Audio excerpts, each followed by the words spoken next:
নমস্কাৰ সকলোকে পুনৰ এবাৰ স্বাগতম জনাইছোঁ আজিৰ নতুন এটা ভিডিঅ'লৈ। আশা কৰোঁ সকলোৱে ভালে আছে।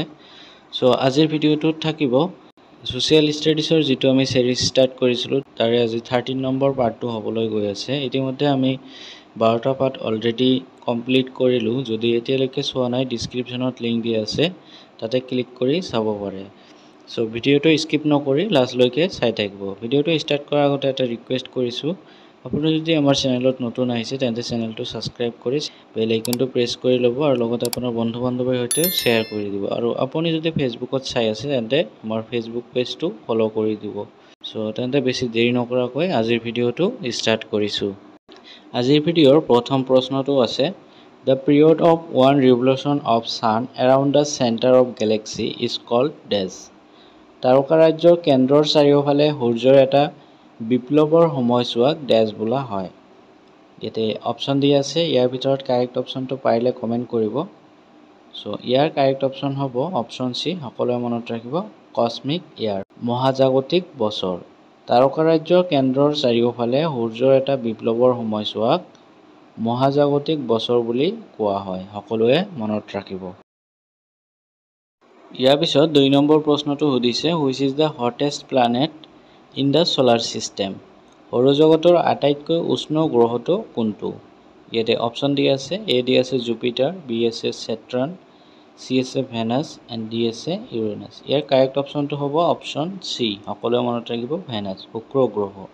সৌৰজগতৰ আটাইতকৈ উষ্ণ গ্ৰহটো হৈছে শুক্ৰ গ্ৰহ, ভেনাছ, সকলোৱে মনত ৰাখিব।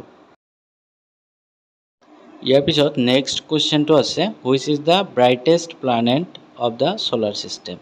সৌৰজগতৰ আটাইতকৈ উজ্জ্বল গ্ৰহটো কোনটো? ইয়াতে সুধিছে সৌৰজগতৰ আটাইতকৈ উজ্জ্বল গ্ৰহ কোনটো? ইয়াতে দিয়া আছে option A Jupiter, option B Mercury, option C আছে ইউৰেনাছ এণ্ড অপশ্যন ডি আছে ভেনাছ। ইয়াৰ কাৰেক্ট অপশ্যন হ'ব অপশ্যন ডি, ভেনাছ, সকলোৱে মনত ৰাখিব। সৌৰজগতৰ আটাইতকৈ উজ্জ্বল গ্ৰহটো হৈছে ভেনাছ গ্ৰহ, শুক্ৰ গ্ৰহ, সকলোৱে মনত ৰাখিব। ইয়াৰ পিছত 4 নম্বৰ প্ৰশ্নটো আছে, the planet that is nearly comparable to Earth as regards its size and mass is.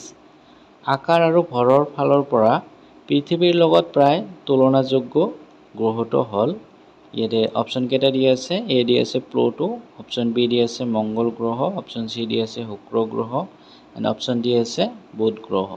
ইয়াৰ ভিতৰত কাৰেক্ট অপশ্যনটো হ'ব অপশ্যন চি, সকলোৱে মনত ৰাখিব, শুক্ৰ গ্ৰহ। শুক্ৰ গ্ৰহটো আকাৰ আৰু ভৰৰ ফালৰ পৰা পৃথিৱীৰ লগত প্ৰায় তুলনাযোগ্য গ্ৰহ, সকলোৱে মনত ৰাখিব। ইয়াৰ কাৰেক্ট অপশ্যন হৈছে ভেনাছ, শুক্ৰ গ্ৰহ। তাৰপিছত 5 নম্বৰ প্ৰশ্নটো দি আছে, which planet of the solar system spins on its axis at the fastest rate.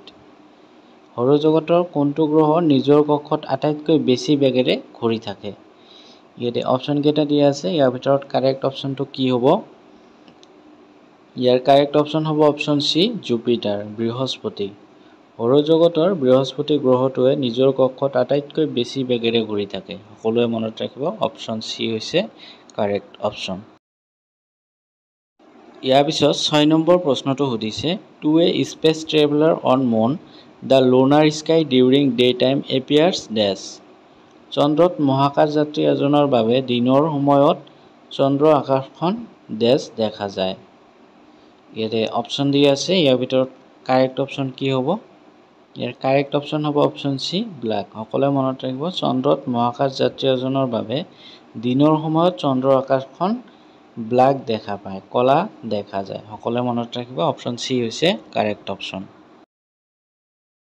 ইয়াৰ পিছত 7 নম্বৰ প্ৰশ্নটো আছে, the time required by moonlight to reach the earth is.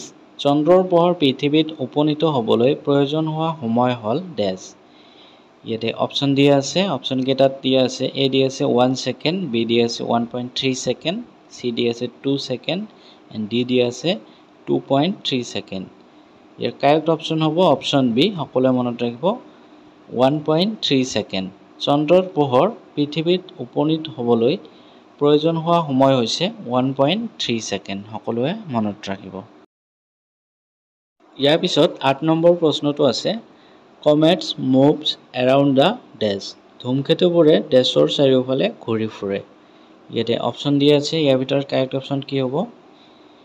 Option A আছে আৰ্থ, অপশন বি আছে ভেনাছ, অপশন চি আছে San and option D আছে Jupiter. ইয়াৰ ভিতৰত correct option হ'ব অপশন চি, সকলোৱে মনত ৰাখিব ছান। ধূমকেতুবোৰে সূৰ্যৰ চাৰিওফালে ঘূৰি থাকে, সকলোৱে মনত ৰাখিব। ইয়াৰ পিছত 9 নম্বৰ প্ৰশ্নটো সুধিছে, the planets are kept in motion in their respective orbits by dash. গ্ৰহবোৰক নিজ নিজ কক্ষপথত ডেছৰ দ্বাৰা গতিশীল কৰি ৰখা হয়। ইয়াতে অপশন দিয়া আছে, অপশন কেইটাৰ ভিতৰত কাৰেক্ট অপশন কোনটো হ'ব? ইয়াৰ কাৰেক্ট অপশন হ'ব option C, gravitation and চেণ্ট্ৰিফিউজেল force. মহাকৰ্ষণ আৰু কেন্দ্ৰপৃষ্ঠক বলৰ দ্বাৰা গতিশীল কৰি ৰখা হয়। গ্ৰহবোৰক নিজ নিজ কক্ষপথত মহাকৰ্ষণ আৰু কেন্দ্ৰপৃষ্ঠক বলৰ দ্বাৰা গতিশীল কৰি ৰখা হয়, সকলোৱে মনত ৰাখিব। ইয়াৰ পিছত 10 নম্বৰ প্ৰশ্নটো সুধিছে, census 2011 was which sequence of census of independent India. 2011 চনৰ লোকপিয়ল স্বাধীন ভাৰতৰ লোকপিয়লৰ কোনটো ক্ৰম আছিল? ইয়াতে অপশন দিয়া আছে, এ আছে ফাৰ্ষ্ট, বি আছে 8, চি আছে 7 এণ্ড ডি আছে 9। ইয়াৰ ভিতৰত কাৰেক্ট অপশন হ'ব অপশন চি, সকলোৱে মনত ৰাখিব 7। 2011 চনৰ লোকপিয়ল স্বাধীন ভাৰতৰ লোকপিয়লৰ 7th ক্ৰম আছিল, সকলোৱে মনত ৰাখিব। ইয়াৰ পিছত 11 নম্বৰ প্ৰশ্নটো সুধিছে, in which year did census start in India in a regular and scientific manner. ভাৰতত নিয়মীয়া আৰু বৈজ্ঞানিক পদ্ধতিৰে কোন বছৰত লোকপিয়ল আৰম্ভ হৈছিল? ইয়াতে অপশন কেইটা দিয়া আছে, ইয়াৰ ভিতৰত কাৰেক্ট অপশনটো কোনটো হ'ব? ইয়াৰ কাৰেক্ট অপশন হ'ব অপশন চি, 1881। 1881 চনত ভাৰতত নিয়মীয়া আৰু বৈজ্ঞানিক পদ্ধতিৰে লোকপিয়ল আৰম্ভ হৈছিল, সকলোৱে মনত ৰাখিব। ইয়াৰ পিছত 12 নম্বৰ প্ৰশ্নটো সুধিছে, in how many language was the 2021 census conducted. 2011 চনৰ লোকপিয়ল কিমান ভাষাত কৰা হৈছিল? ইয়াতে অপশন কেইটা দিয়া আছে, ইয়াৰ ভিতৰত কাৰেক্ট অপশনটো হ'ব অপশন এ, 16। 2011 চনৰ লোকপিয়ল 16টা ভাষাত কৰা হৈছিল, সকলোৱে মনত ৰাখিব। ইয়াৰ পিছত 13 নম্বৰ প্ৰশ্নটো আছে, how many districts are included in India according to census 2011। 2011 চনৰ লোকপিয়ল অনুসৰি ভাৰতত কিমানখন জিলা অন্তৰ্ভুক্ত? ইয়াতে অপশন কেইটা দিয়া আছে, ইয়াৰ ভিতৰত কাৰেক্ট অপশনটো কি হ'ব? ইয়াৰ কাৰেক্ট অপশন হ'ব অপশন এ, 640। 2011 চনৰ লোকপিয়ল অনুসৰি ভাৰতত 640টা জিলা অন্তৰ্ভুক্ত আছিল, সকলোৱে মনত ৰাখিব। ইয়াৰ পিছত 14 নম্বৰ প্ৰশ্নটো সুধিছে, according to 2011 census which of the following states India has the highest population density. 2011 চনৰ লোকপিয়ল অনুসৰি ভাৰতত তলৰ কোনখন ৰাজ্যৰ জনসংখ্যাৰ ঘনত্ব সৰ্বাধিক? ইয়াতে অপশন কেইটা দিয়া আছে, ইয়াৰ ভিতৰত কাৰেক্ট অপশনটো কি হ'ব? ইয়াৰ কাৰেক্ট অপশন হ'ব অপশন বি, বিহাৰ। 2011 চনৰ লোকপিয়ল অনুসৰি ভাৰতত বিহাৰ ৰাজ্যত জনসংখ্যাৰ ঘনত্ব সৰ্বাধিক, সকলোৱে মনত ৰাখিব অপশন বি হৈছে কাৰেক্ট অপশন। ইয়াৰ পিছত আজিৰ ভিডিঅ'ৰ লাষ্ট প্ৰশ্নটো দিয়া আছে, according to 2011 census India's literacy rate in percentage was. 2011 চনৰ লোকপিয়ল অনুসৰি ভাৰতৰ সাক্ষৰতাৰ হাৰ শতাংশত আছিল। ইয়াতে অপশন দিয়া আছে, ইয়াৰ ভিতৰত কাৰেক্ট অপশনটো কি হ'ব? ইয়াৰ কাৰেক্ট অপশনটো কোৱাৰ আগতে সৰু এটা ৰিকুৱেষ্ট কৰিছোঁ, এতিয়ালৈকে যদি আমাৰ চেনেলটো ছাবস্ক্ৰাইব কৰা নাই, অনুগ্ৰহ কৰি চেনেলটো ছাবস্ক্ৰাইব কৰিব আৰু লগতে আপোনাৰ বন্ধু বান্ধৱীৰ সৈতেও শ্বেয়াৰ কৰি দিব। আৰু আপুনি যদি ফেচবুকত চাই আছে তেন্তে ফেচবুক পেজটো ফ'ল' কৰি ল'ব। চ' ইয়াৰ কাৰেক্ট অপশনটো হ'ব অপশন চি, সকলোৱে মনত ৰাখিব 74.04%।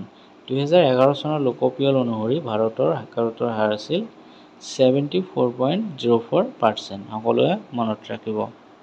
চ' আজিলৈকে ইমানেই। আপুনি যদি আগৰ পাৰ্টকেইটা এতিয়ালৈকে চোৱা নাই তেন্তে ডিছক্ৰিপশ্যনত প্লে'লিষ্টৰ লিংক দিয়া আছে, তাতে ক্লিক কৰি সকলোবোৰ পাৰ্ট চাব পাৰিব। চ' আজিলৈকে ইমানেই। থেংকছ ফৰ ৱাচিং।